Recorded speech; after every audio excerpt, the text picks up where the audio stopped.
bales are about 1,500 pounds a piece, maybe 1,600 average.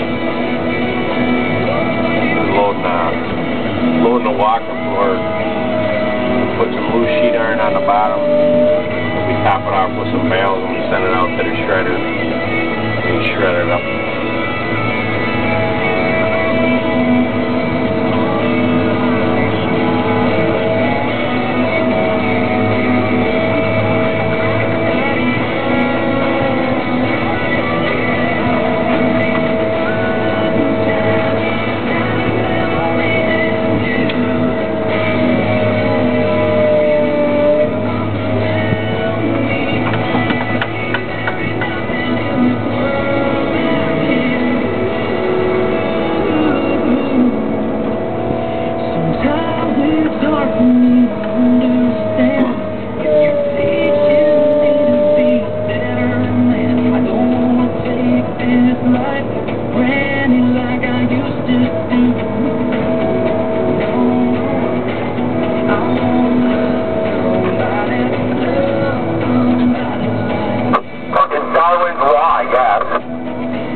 Alright, what's up?